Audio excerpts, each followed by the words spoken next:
mes amis, je vais bientôt partir. Mes amis, je vais bientôt mourir. Voici déjà que s'avance celui qui doit me trahir. Je vous laisse mon testament, encore une fois je veux vous dire, aimez-vous. Mes amis, vous m'appelez le maître, le seigneur, et moi je vous lave les pieds, je me fais serviteur. À votre tour, suivez cet exemple que je viens de vous donner. Je suis venu sur la terre pour servir et pour aimer. Aimez-vous.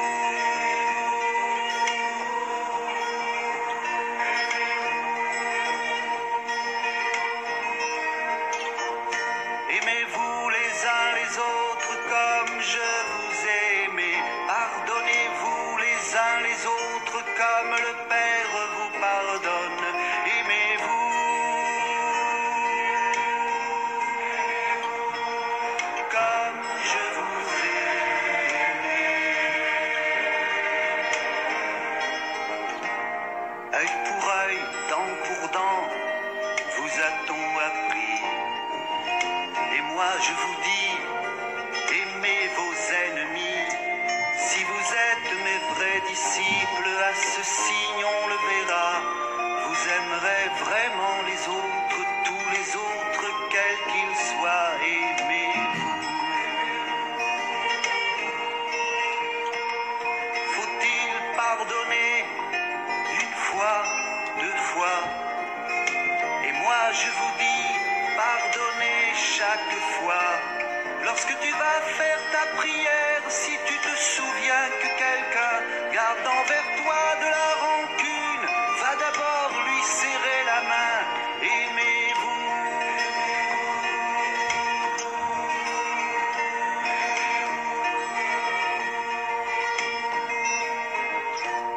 Aimez-vous les uns les autres comme je vous ai aimé. Pardonnez-vous les uns les autres comme le Père vous pardonne. Aimez-vous.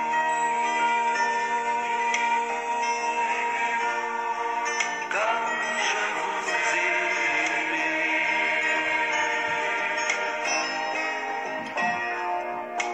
Du pain et du vin, je suis le repas. Ma vie, je la donne pour vous sur la croix. Donner sa vie pour ses amis, c'est la plus grande preuve d'amour. Et je vous choisis pour porter les mêmes fruits à votre tour. Aimez-vous. Mes amis, c'est l'heure, je dois vous quitter. Ne soyez pas tristes, vous me reverrez.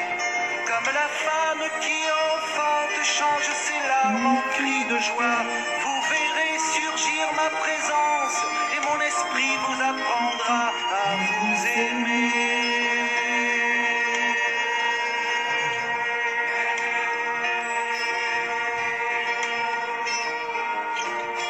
Aimez-vous les uns les autres comme je vous ai aimé. Pardonnez-vous les uns les autres comme le Père vous pardonne. Aimez-vous. Comme je vous ai aimé. Aimez-vous les uns les autres comme je vous ai aimé. Pardonnez-vous les uns les autres comme le Père vous pardonne. Aimez-vous. Comme je vous ai aimé.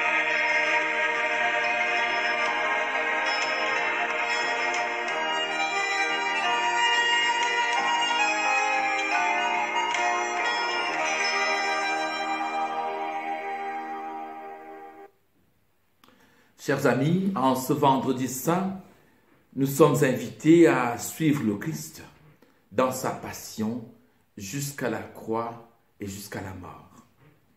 Hier soir, Jésus nous invitait déjà à demeurer auprès de lui, Après le repas de la Seine, il s'est rendu au jardin de Gethsémani et là-bas il demandait à ses disciples, à nous aujourd'hui, il nous demande de rester auprès de lui. Nous allons dans un moment de méditation que je vous propose en cet instant. Nous allons remémorer la vie intense du Christ et son sens. Jésus en effet choisit une grande solidarité avec notre humanité, mais aussi une solidarité profonde et une obéissance avec son Père.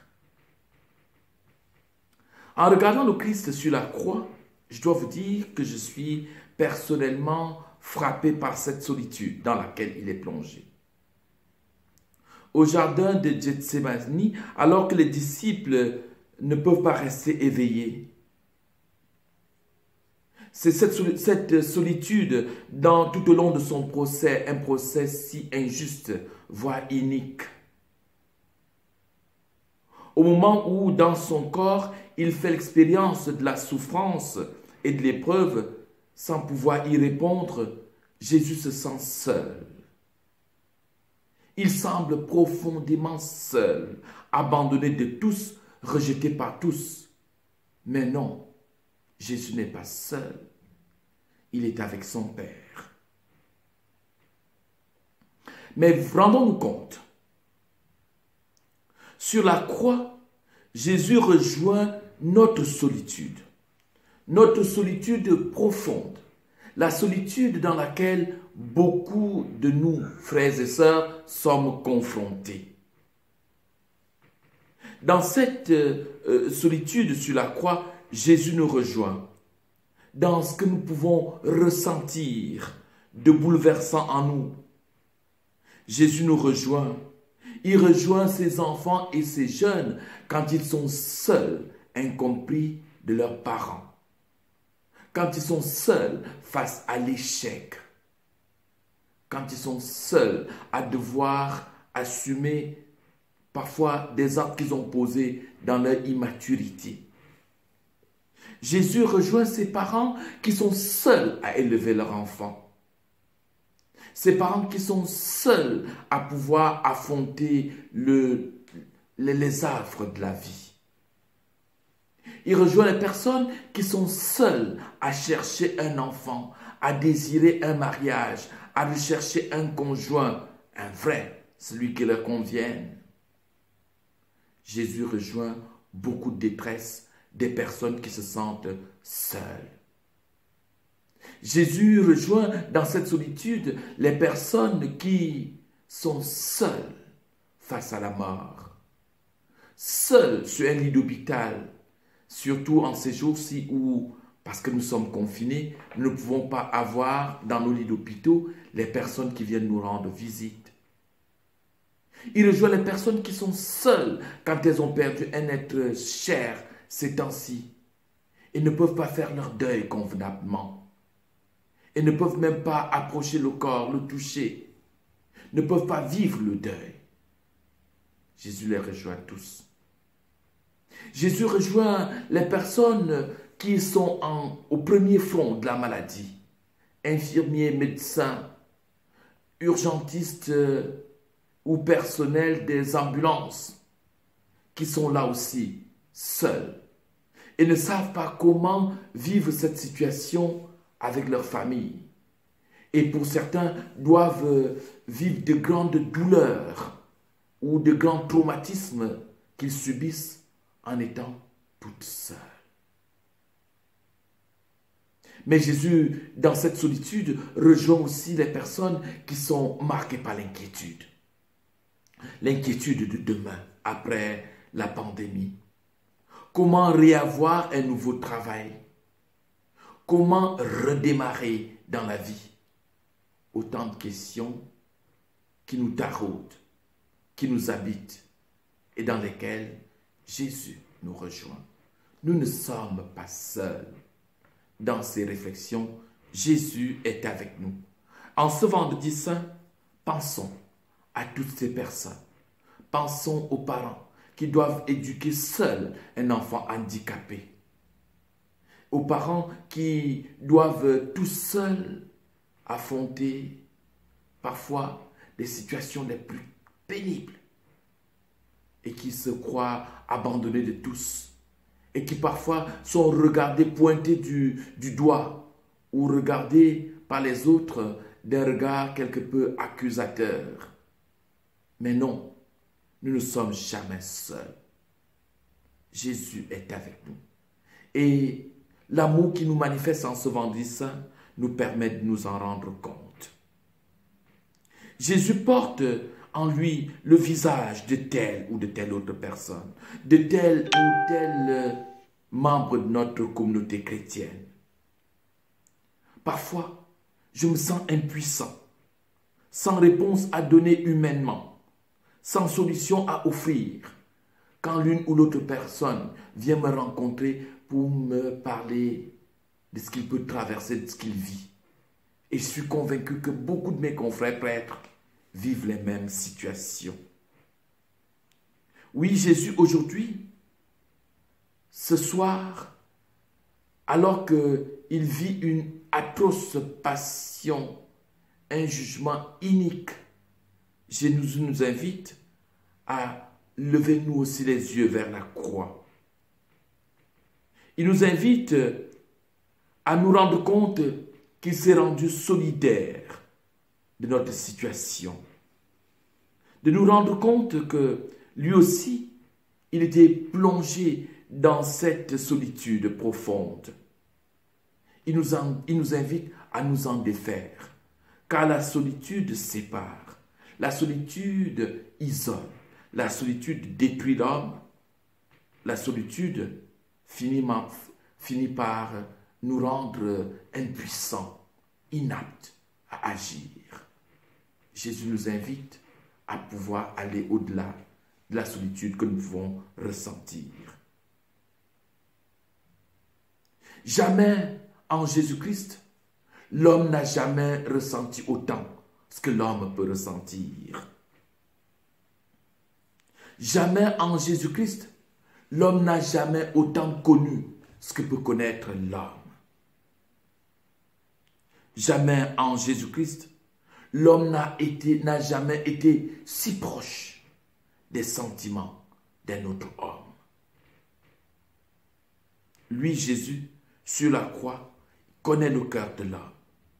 Sur la croix, il a pris sur lui nos souffrances. Il a pris nos épreuves, nos douleurs, nos fardeaux.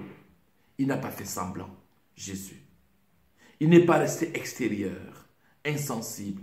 Non, il s'est fait l'un de nous jusqu'à la mort. Jusque-là, la croix du Christ est une croix lumineuse. En regardant le Christ aujourd'hui sur la croix, je suis bouleversé, chers amis. Je suis bouleversé, frères et sœurs. Non seulement par cette solidarité à notre humanité souffrante, mais aussi par le regard, l'attitude de Jésus sur la croix. Le regard de Jésus n'est pas un regard perdu dans le vide. Son regard n'est pas un regard sans vie. Son regard n'est pas centré sur sa propre douleur. Le regard de Jésus n'est pas un regard rempli de haine pour ses bourreaux. Le regard de Jésus est tourné vers son Père. Il dit, « Entre tes mains, Père, je remets mon esprit. » Il choisit de ne plus s'appartenir. Il ouvre ainsi un nouveau chemin pour pouvoir nous tirer de nos voies incertaines. Il nous montre une issue possible dans cet acte d'abandon qu'il pose en s'en remettant tout entier à l'amour du Père. Et si nous nous sentons seuls, si nous traversons une détresse, apprenons à nous en remettre à l'amour infini de Dieu. La croix du Christ n'est pas la fin d'une histoire qui finit mal. Non. La croix du Christ est le commencement d'une nouvelle vie, d'une nouvelle aventure, d'une nouvelle ère qui jaillit dans l'acte de confiance. l'acte de foi du Christ, choisissant de se saisir de sa vie pour l'orienter vers le Père. Lorsque l'homme choisit de se rapprocher de Dieu, quand l'homme choisit de remettre sa vie dans les mains de Dieu, dans un acte de foi, d'abandon confiant, alors une force sublime peut jaillir en lui et lui redonner vie. Nous ne sommes pas des êtres pour la mort. En ce vendredi saint, Jésus nous dit, nous sommes des vivants. Nous ne sommes pas des êtres pour la souffrance. Nous sommes des êtres pour la joie et le bonheur. La croix du Christ est une croix glorieuse. Chers amis, c'est ce regard que je porte sur la croix aujourd'hui. C'est ce regard que je vous invite à avoir face à la croix du Christ aujourd'hui. Tout à l'heure, nous allons être invités à vénérer la croix. Je vous invite, si vous êtes dans votre maison, prenez votre croix, embrassez-la tendrement, faites-y un baiser et ressentez de quel amour vous êtes aimé. Vous ne serez plus jamais seul. En Jésus mort sur la croix, nous avons toujours quelqu'un auprès de nous dans ces moments-là. Et chacun, même ceux qui sont euphoriques, ceux qui avaient des moments de joie et de bonheur aujourd'hui, un jour, ils seront confrontés à la douleur et à la souffrance, qu'ils ne se croient jamais seuls. Nous nous croyons seuls, mais nous ne le sommes pas. Jésus est là, à nos côtés. Le Christ est devenu, écrit les Saintes Écritures, il est devenu pour tous ceux qui lui obéissent, c'est-à-dire tous ceux qui se tournent vers lui, la cause du salut éternel. Que la croix du Christ nous entraîne ici dans cette espérance. Nous et toute l'humanité pour laquelle nous allons prier, que le Christ nous garde dans cette espérance, que nous ne sommes jamais seuls. Je vous donne rendez-vous tout à l'heure en direct sur Facebook à 15 h pour pouvoir suivre le chemin de croix en direct. Ce sera dans une de nos églises, c'est l'église de Pont-de-Loup. Je vais publier par la suite ce chemin de croix sur Facebook. Et puis demain à 10 h, je vais vous donner un enseignement supplémentaire. En ce jour de méditation et de deuil, je vous donnerai un enseignement supplémentaire sur la croix. Je l'appellerai la croix de pluie. Et rendez-vous donc tout à l'heure à 15 h et à demain 10 h. Je vous remercie.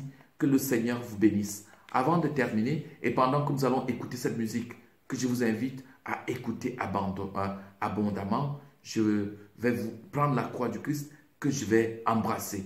Mais écoutez déjà cette musique. Que le Seigneur vous bénisse. Qu'il bénisse chacun d'entre vous au nom du Père et du Fils et du Saint-Esprit. Amen.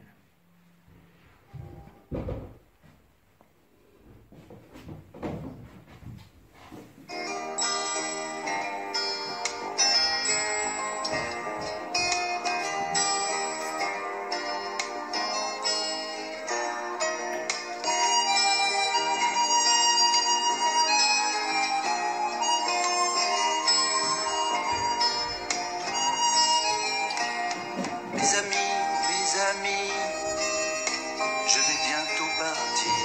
Mes amis, je vais bientôt mourir. Voici déjà que s'avance celui qui doit me trahir. Je vous laisse mon testament. Encore une fois, je veux vous dire, aimez-vous. Mes amis, vous m'appelez le Maître, le Seigneur, et moi, je vous lave les pieds, je me fais serviteur. À votre tour, suivez cet exemple que je viens de vous donner. Je suis venu sur la terre pour servir et pour aimer. Aimez-vous.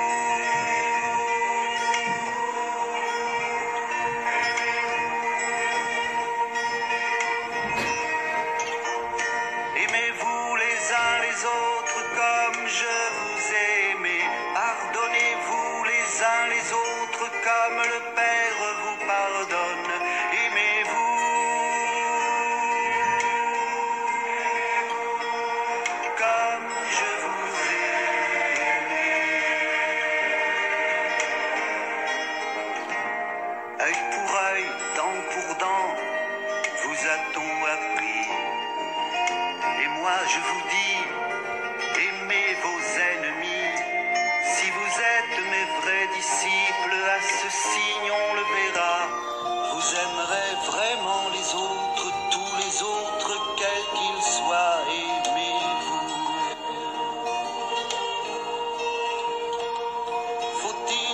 pardonné une fois, deux fois.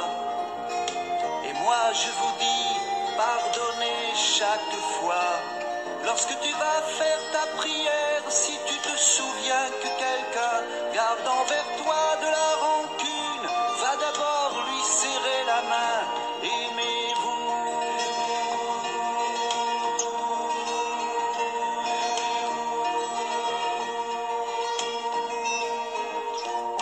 Aimez-vous les uns les autres comme je vous aime.